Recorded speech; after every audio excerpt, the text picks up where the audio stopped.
पहली बात तो I am very delighted to be, it's always delight to be, it is always my delight to be Jamia. This is my birthplace. So whenever I come to this place, my emotions arise.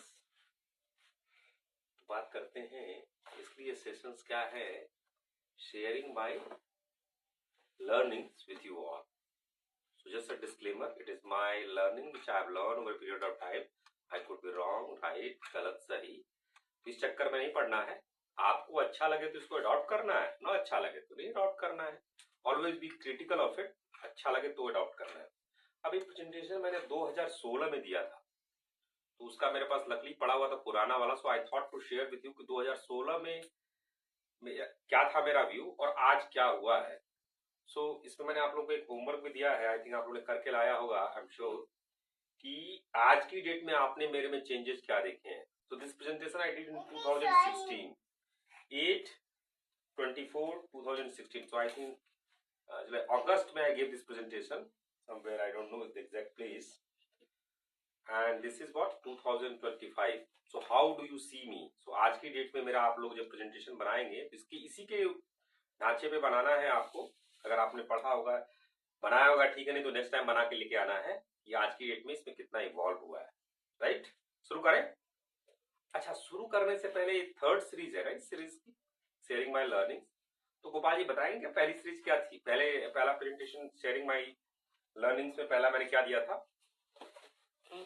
Paradigm, yes, struggle of learners, yes. So struggle of learners हमने क्या पढ़ा था?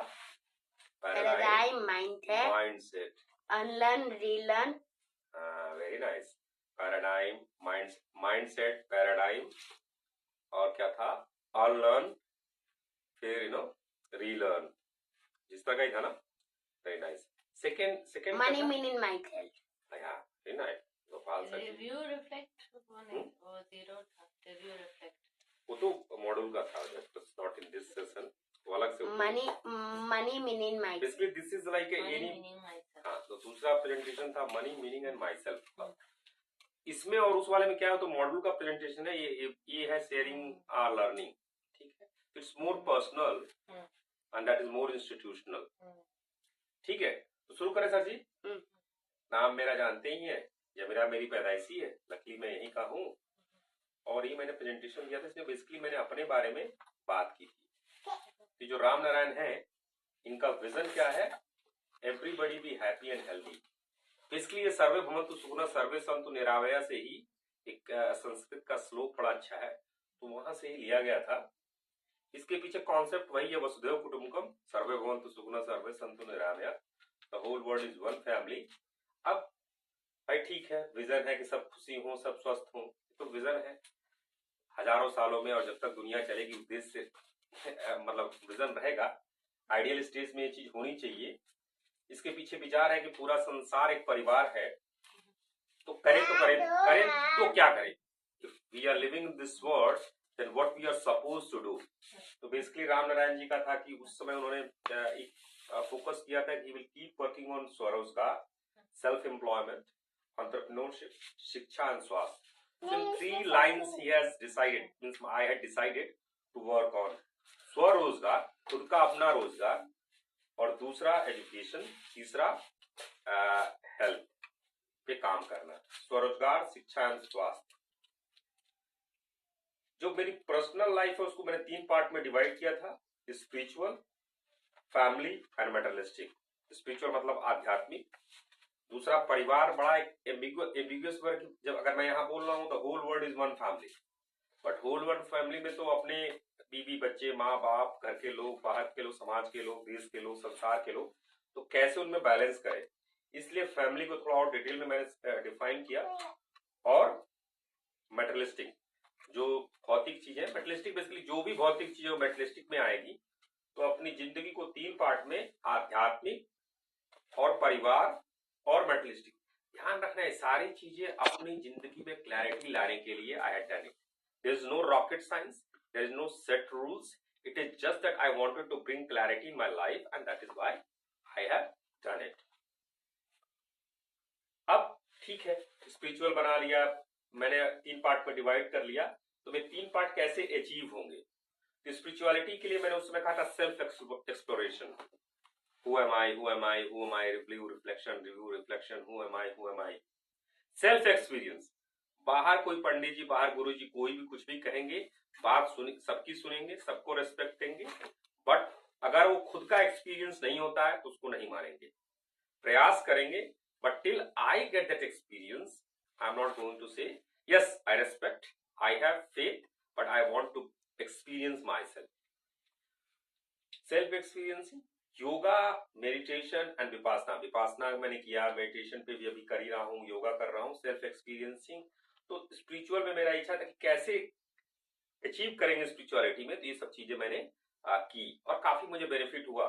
I think that point of time self exploration में मैं who am आई पे उतना focus नहीं समझ पाया था, but I had more clarity about my self, who am I, self experience, कुछ अच्छी चीजें, माइंडसेट चेंज हुई हैं, चीजें चेंज हुआ है, yoga more peaceful, meditation more peaceful, Vipassana has definitely help me. Family के अगर तो ये स्पिरिचुअलिटी की क्लैरिटी आ गई, इसको समझ में आ रहा है सर? एनी डाउट अभी तक क्लियर है? कोई चीज बाउंस किया? परिवार की बात करें तो आई हैड डिसाइडेड कि परिवार को समय देना है, फिर समाज को देना है, give time to family, society gathering specially during difficult times like in hospital and tough situation. So परिवार को समय देना है, ज्यादातर परिवार जब दुख में हो तो एकदम वहां पे रहना है, तो दैट इज कितना समय देना है, उसमें मैंने प्रायोरिटी बनाई कि डिफिकल्ट टाइम्स में definitely I need to be there, but और सब चीजों में अगर ना रहे तो भी काम चलेगा। मेटेरियलिस्टिक वर्ल्ड में कैसे भौतिक रूप में आगे बढ़ सके, तो उसके लिए PGDI, post graduate diploma in industrial engineering, already I have done it. Stanford के मैंने अप्लाई किया था, इंडिया से टॉप 50 में रिलायंस, धीरूभाई रिलायंस फेलोशिप टॉप 50 में हो गया था। स्टैनफोर्ड में मेरा क्लियर था कि स्टैनफोर्ड हार्वर्ड मुझे जाना है तो फुल स्कॉलरशिप पे जाना है, फीस देके नहीं जाना है, क्योंकि मैं वो लोन वाले जो बैंक लोन होता है उस लूप में नहीं फंसना चाहता था, because then once you take the loan you have to do the job and then you get into that vicious cycle. उस चीज में मुझे नहीं पढ़ना था, बट डेफिनेटली पीजीडीआई हुआ। स्टैनफोर्ड भी एक तरह से कहें तो कुछ हद तक मिला, बट दूसरा मैंने चूज किया and currently I am towards that path, creating 3000 legal businesses with 100 crore rupees top line, total of $13 billion. बड़ा क्लियर था उस समय भी, अभी भी यही क्लियर है, just a number, it's a game, it has nothing to do with my happiness. Already Roshni हम लोगों ने शुरू कर दिया है, लर्नर्स को हमने जो पायलट किया, रियलाइज हुआ कि जो एजेड लोग हैं उनके साथ थोड़ा करना कठिन होता है, इसलिए बच्चों के साथ हम लोग we want to create the 3000 legal businesses, each one minimum of 100 crore, I would say, and it's doable, definitely it's doable. तो अब स्पिरिचुअलिटी के बात में बात करें तो I was very clear from the beginning, कर्मण्येवाधिकारस्ते, from very beginning I had this, you know, just I still I believe कि अगर गीता का कुछ भी ना पढ़े, अगर यही श्लोक अगर जिंदगी में आप अपने अप्लाई कर ले, your life will drastically change. Stress गायब हो जाएगा, अपने आप आपकी एफिशिएंसी, इफेक्टिवनेस बढ़ जाएगी। It's a amazing tool, I would say, in the world that every human should adopt it. कर्मण्येवाधिकारस्ते मा फलेषु कदाचन। Then second thing could be little very tricky for you, for most of the people. There's nothing right or wrong. The reason why I say that, because let's say on the border there are two soldiers are standing. तो जो भी soldier मरेगा, मर तो आदमी रहा है, but जो अपने देश के लिए मरेगा वहां का शहीद कहलाएगा, बट दूसरे की देश का एनिमी कहलाएगा। So it's little tricky, but I think I have full, इस चक्कर में नहीं पड़ना है। आप अपने धर्म को पालन कीजिए, अपने कर्तव्य को पालन कीजिए, जिस कंट्री में रह रहे हैं वहां के रूल्स को फॉलो कीजिए, और अगर कुछ गलत लगे तो उस रूल्स का लॉ के अंदर ही रह के आप उसको चेंज करने का प्रोसोला का वेपन, प्रोसोला का टूल अप्लाई कीजिए। I would say not a weapon is not a right word, प्रोसोला टूल अप्लाई कीजिए और उसको करने का प्रयास कीजिए। Happiness is the state of mind. लगता नहीं है, काउंटर इंट्यूटिव है, बट खुशी आपके मन के अंदर की चीज है। यह भ्रम है कि बाहर की चीजें आपको खुशी देगी। फॉर द टाइम भी कुछ क्षणों के लिए ऐसा लग सकता है कि बाहर से जो चीजें आप खरीदेंगे that will give you happiness, but when you get that thing then slowly your happiness, economics का प्रिंसिपल है the law of diminishing marginal utility, कुछ ऐसे ही है कि जो चीज आती है तो अपने आप फिर उसकी खुशी कम होने लगती है। सो ये आपके अंदर की स्टेट ऑफ माइंड है, और इसमें I think I have reached to means definitely I am towards that path कि इंटरनल से ही, और जो आनंद है वो हाईएस्ट आपका अंदर से ही आएगा। बिकॉज बाहर से जो भी चीज आप लेंगे it will be more kind of material dependent, and definitely material है तो चीज को वो खराब होगा, वो चेंज होगा, वो एनवायरमेंट में अपने फिर से 5 जो एलिमेंट्स उसमें चला जाएगा। बट जो आपके इंटरनल आनंद है वो आपका more eternal, more long lasting रहेगा। मनी को लेके क्लियर है कि money is a hygiene factor, it has nothing to do with happiness. जैसे पैसा है, कपड़ा खरीद सकते हैं, जूता चाहिए जूता खरीद सकते हैं, बट सोचेंगे इससे खुशी आएगी तो एक मिथ है। कुछ लोगों को ऐसा लगता है, और मीडिया भी, कंज्यूमर इकोनॉमी भी ऐसा महसूस कराता है कि मनी जो है बहुत इंपॉर्टेंट है। But I think over a long period of time you will realise that no, it's not that. Yes, definitely you need to have money because then it gives you hygiene. You can have buy your own good garments, ठीक रोटी कपड़ा मकान जो भी है। ये spirituality को लेके कुछ बेसिक कॉन्सेप्ट मैंने यहाँ पे जो अपनी जिंदगी में 2016 में थे, और अभी भी इसमें भी काफी हैं, रिफाइन ही चीजें हुई हैं। थोड़ा सा इसमें कुछ और lead spiritual continued. Problem is always going to be there. There will be tough situations. It depends on you that how you deal with them. Tension is not going to help you. Instead, take action.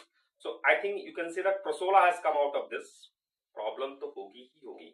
कोई कर्म लोक में है और सोचे problem ना आए, तो ऐसा हो ही नहीं सकता। There are n number of problems. Not all the problems you can solve. जो आपको ज्यादा लगे दिक्कत है वहां पे आप Prasola अप्लाई कीजिए, उस प्रॉब्लम को आइडेंटिफाई कीजिए, सोल्यूशन सोचिए और उस पर एक्शन लीजिए। जिसको नहीं कर सकते उस पर फिर बात करके अपना टाइम वेस्ट करने की जरूरत नहीं है।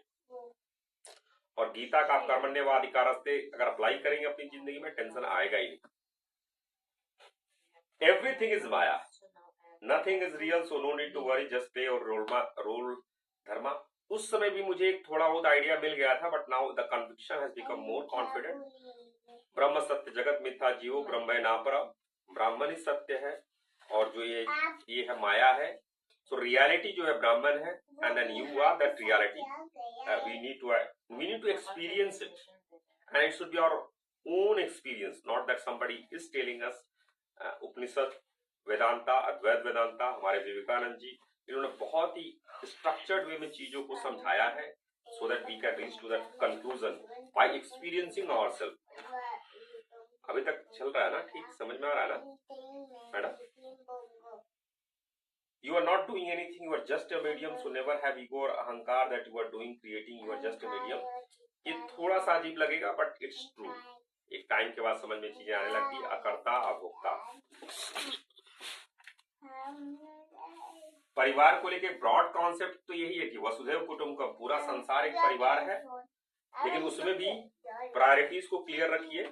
चीजों को जैसे जहां से आप शुरू होते हैं, जो आपके घर है, माता पिता हैं, बीवी बच्चे हैं, फिर आपका जिस समाज कम्युनिटी में रहते हो है, जिस प्रदेश में रहते हो है, जिस देश में रहते हो है, फिर जिस संसार में रहते हैं, तो पूरा संसार एक परिवार है। I definitely do agree with that, but at the same time आपको इसमें भी देखना पड़ेगा कि पहले कहाँ से शुरू करना और धीरे धीरे पूरी मानवता को चारों तरफ फैलाना है। अपनी प्रायोरिटी को ऑर्डर में रखिएगा, क्योंकि एक चीज और है, need versus desire. You can always you should strive to take care of need, not the desire. वो डिजायर कभी इस माया में, इस संसार में एंड हो ही नहीं रहा। It's endless thing.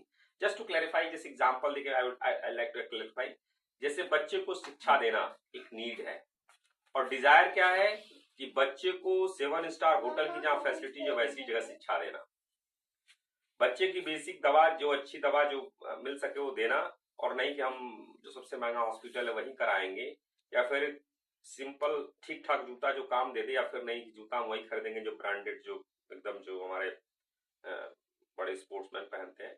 पॉइंट की ऐसी बहुत से डिसीजंस होते हैं जहां आप नीड को देखिए। डिजायर अनलिमिटेड है, you will never be able to fulfil it.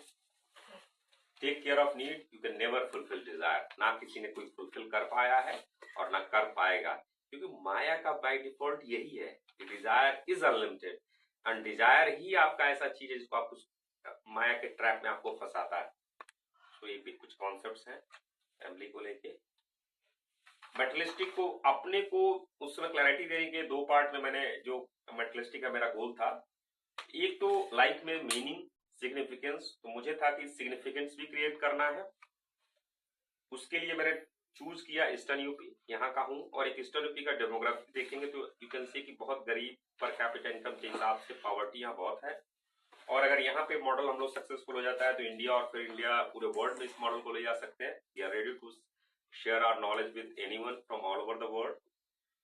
तो एक तो सिग्निफिकेंस ईस्टर्न यूपी में लाने के लिए, और दूसरा टू क्वांटिफाई इट कि $13 बिलियन करना है, 3000 बिजनेसेस हमें करना है, बच्चों को करना है। उस समय I used to call it entrepreneur institute, जो वीके स्कूल ऑफ एंटरप्रेन्योर से उन्होंने शुरू किया वो इसी का एक तरह से पार्ट है। ये नाम थोड़ा बहुत चेंज हो सकता है, बट आप देखेंगे तो concept we are going in kind of the same line. Maybe things have evolved, have become better, definitions और क्लैरिटी आई हैं, बट दिशा तो वही दिख रही है। एक चीज और था, इसके लिए हमने किताब मंगाई। अगर आप मार्केटिंग किताबें, कोटलर की किताबें जब पढ़ेंगे तो थोड़ा उनको भी एक बेसिकली एक इमेज मेरी थी कि मुझे इमेज बनाना है अपनी कि भाई जेन्युइन है, राइशियस है और मजबूत भी है। जनरली लोगों को मैंने देखा है कि अगर कोई ईमानदार है, कोई सही है, तो उसको लोग समझते हैं अरे यार ऐसे ही होगा, कोई भी उसको झपड़िया दो। नहीं भैया, हम सही से काम करेंगे, ईमानदारी से काम करेंगे, लेकिन हमसे कोई बदतमीजी नहीं, हमें कोई लड़ाई झगड़ा नहीं करना, हम अहिंसावादी है। लेकिन जरूरत पड़ेगी तो अपने सेल्फ डिफेंस में बिल्कुल शास्त्र अपनी सेल्फ डिफेंस करेंगे। हम उस फिलॉसफी के नहीं कि कोई एक झापड़ मारेगा तो अपना दूसरा झापड़ काल दे देंगे। रेस्पेक्ट करते हैं हम, ऐसा कोई व्यक्त करता है तो, बट हम लोग का बड़ा क्लियर है, लड़ेंगे नहीं, लेकिन अपने को ऐसा सख्ती से बनाएंगे और जितना बच सके उतना लड़ाई से। लड़ाई हमेशा नुकसान करती है, we also know that, but कभी कभी पीस के लिए लड़ाई भी जरूरी होती है। तो अवॉइड करना है, बट ऐसा नहीं कि करना ही नहीं है। तो एक इमेज ऐसी बनानी है, brand image genuine, righteous, strong. Brand value, brand proposition किसकी आपकी क्लास होगी, जैसे जैसे आप लोगों कोई पढ़ के आया किताबें, या आपने किताब पढ़ी सर लाइब्रेरी में आप लोगों की मंगा दी गई थी मार्केटिंग मैनेजमेंट? हाँ जी, तो पढ़ी है आपने? नहीं पढ़ी हो तो जब फिनिश कर लेंगे तो उस पर और बात करेंगे कि ब्रांड इमेज क्या है, ब्रांड वैल्यू क्या है, ब्रांड प्रोपोजिशन क्या है। तो अब कर रहे हैं, खत्म हो गया जी सर। तो ये रही, एक बार मैं क्या करता हूँ पिछली जल्दी से दिखा देता हूँ कि हम लोगों ने क्या है किया, उसके बाद फिर आपके जो भी प्रश्न होंगे एक बार देख लेंगे। मैं पीछे जल्दी से रिवाइज कर लेता हूँ। बेसिकली ये प्रेजेंटेशन मैंने 2016 में दिया था, जिसमें मैंने पर्सनली अपने पे ज्यादा बात किया था कि समझना है खुद का हम लोग रिफ्लेक्ट नहीं करेंगे तो दूसरा कौन करेगा। पहले हम अपने को नहीं जानेंगे दूसरा कैसे जानेगा। So that is why it's very important. और हमारे एक सर थे जिन्होंने कहा कि नहीं आप आके उनके बच्चों के साथ शेयर करो, तो मैंने शेयर की थी उनके साथ अपना vision, concept, area of work, किस चीज में मुझे जिंदगी में अपना काम करना है। यहाँ देखेंगे तो सीक्वेंस, पहले मेरा सीक्वेंस था कि मुझे स्वरोजगार पे फोकस करना है, शिक्षा पे फोकस करना और स्वास्थ्य पे। अब मेरी प्रायोरिटी चेंज हो गई है, शिक्षा के थ्रू ही स्वरोजगार और स्वास्थ्य पे मुझे काम करना है। तो मेरा एक लेजर फोकस्ड है शिक्षा में ही स्वरोजगार और स्वास्थ्य आ जाएगा आज की डेट में। तो उस टाइम पे 2016 में जो मेरी प्रायोरिटी थी कि पहले स्वरोजगार, देन शिक्षा, देन स्वास्थ्य, but currently it is I am focusing on education and through education स्वरोजगार and स्वास्थ्य। जब स्वरोजगार आएगा, शिक्षा रहेगी तो स्वास्थ्य तो हो ही जाएगा। अपनी जिंदगी के बारे में इस 3 पार्ट अभी भी है, इस पर और क्लैरिटी आई है और डीप और चीजें क्लियर हो गई हैं। मोस्टली इसमें मैंने स्टैनफोर्ड के लिए अप्लाई किया था, हार्वर्ड के लिए अप्लाई नहीं किया था। इन फ्यूचर हू नोज, देखा जाएगा क्या कर सकते हैं। स्पिरिचुअलिटी की बात की है, इसमें और क्लैरिटी आई है चीजों को लेके, इसमें भी और क्लैरिटी आई है चीजों को लेके। फैमिली को लेके बात किया, पूरे संसार का ख्याल रखना है, बट स्टार्ट पहले अपने शरीर से करना है। अगर आप अपने शरीर का ख्याल नहीं रखेंगे, अपने घर का ख्याल नहीं रखेंगे, अपने घर के आसपास के लोगों का ख्याल नहीं रखेंगे, तो कोई बहुत पहले अपने से शुरू करना है। मेटलिस्टिक, क्वांटिटेटिव एंड क्वालिटेटिव सिग्निफिकेंस देना ईस्टर्न यूपी में क्रिएट करना है, और क्वांटिटेटिव में नंबर्स, अपना डेटा होना चाहिए, वो चीज है। और अपनी brand image genuine, righteousness, yes. अब प्रेजेंटेशन ओवर हो गया। अब मान्यवर बताएं आप कि आप अपना नेक्स्ट प्रेजेंटेशन राम नारायण तिवारी जी पे कब देने वाले। 2 प्रेजेंटेशन आपको बनाने हैं, एक तो प्रेजेंट इसी हिसाब से आज की डेट में आपको राम नारायण तिवारी जी की पर्सनालिटी को एनालाइज करना है और प्रेजेंटेशन बनाना है। तो एक तो उनको लेके एनालाइज करना है इसी उस पे, और एक खुद के लिए प्रेजेंटेशन इस तरह का बनाना है। So there are 2 presentations you all have to make, एक राम नारायण तिवारी जी का एनालाइज करके और दूसरा एक अपने बारे में ऐसा प्रेजेंटेशन बनाना। ठीक जी, मुझे अच्छा लगा कि आप लोग आए और अपना बहुमूल्य समय आप लोगों ने दिया। कोई आप लोगों के प्रश्न हो तो बिल्कुल पूछें। मैं रिलीजियस का मतलब क्या है? रिलीजियस नहीं है, राइचियस, ईमानदार। राइचियस मतलब होता है ना, ईमानदारी से ही कहिए कि एकदम सही चीजें जो सही है, जो गलत है गलत। रिलीजियस नहीं है, राइचियस। ठीक है जी। हाँ, और मैडम कोई क्वेश्चन? रोशनी जी, एनी प्रश्न? I saw this presentation. Is this a presentation I saw in 2017? Could be, क्योंकि इसमें थोड़ा I think this was And here it's been 2016, so chances are that yes, could have been. Could they have been कर दे? नहीं, अभी चलने दीजिए, questions जब complete हो जाएंगे तब। I think so. Yeah, I think it's same. It's just depth and clarity. Yeah. So yeah. और किसी को कोई प्रश्न? पूरा जी एनी क्वेश्चन? पूरा जी एनी प्रश्न? ठीक है जी, चले फिर। धन्यवाद sir, always my honour to be here. Thank you.